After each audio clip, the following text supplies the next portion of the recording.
અમરેલી જિલ્લામાં ભારે વરસાદના લીધે પીપાવાવ ધામ વિક્ટર ખાતે ફસાયેલા 30થી વધુ શ્રમિકોને તથા નાગરિકોને રેસ્ક્યુ કરીને સલામત સ્થળે પહોંચાડતી પીપાવાવ મરીન પોલીસ। અમરેલી જિલ્લામાં ભારે વરસાદના લીધે પીપાવાવ ધામ વિક્ટર ખાતે ફસાયેલા કુલ 30થી વધારે શ્રમિકોને તથા નાગરિકોને રેસ્ક્યુ કરી અને સુરક્ષિત સ્થળે પહોંચાડતી પીપાવાવ મરીન પોલીસ।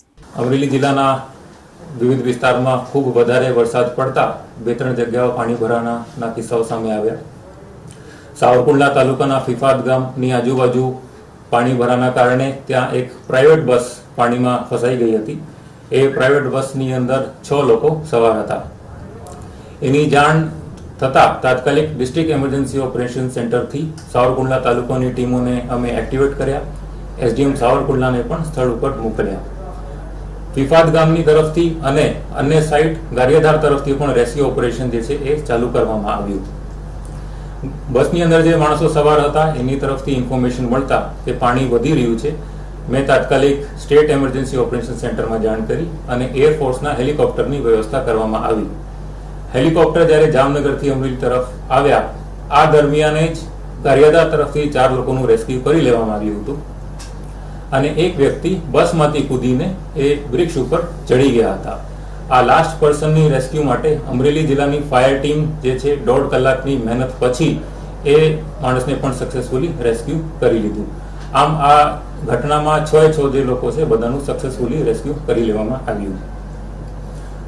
આ દરમિયાન જ અમને જાણ મળી કે પીપાવાવ ગામ જે છે રાજુલા તાલુકાનું એમાં પણ અમુક લોકો ફસાયા છે। આ દરમિયાન ડિસ્ટ્રિક્ટ એમરજન્સી ઓપરેશન સેન્ટરમાં મારી સાથે જિલ્લા વિકાસ અધિકારી શ્રી પરિમલ પંડ્યા, નિવાસી અધિક કલેક્ટર શ્રી દિલીપસિંહ ગોહિલ પણ હાજર હતા। પેરેલલી આ બાબતની જાણ થતાં ડીઈઓસી માંથી અમે રાજુલા તાલુકાની ટીમને એક્ટિવેટ કર્યો। એસડીએમ રાજુલાને પણ સ્થળ ઉપર મોકલ્યું। જ્યારે ડીઈઓસી માંથી કોસ્ટગાર્ડ ઇન્ડિયન કોસ્ટગાર્ડની જાણ કરી તાત્કાલિક ઇન્ડિયન કોસ્ટગાર્ડની ટીમ આ સ્થળ ઉપર જવા માટે રવાના થઈ અને કોસ્ટગાર્ડની ટીમની જે બોટ છે એમના 3 ફેરા કરીને તમામ 24 લોકોને આ પીપાવાવ ગામની સીમમાંથી લઈને વિક્ટર ગામની શાળામાં રેસ્ક્યુ કરી લેવામાં આવ્યું।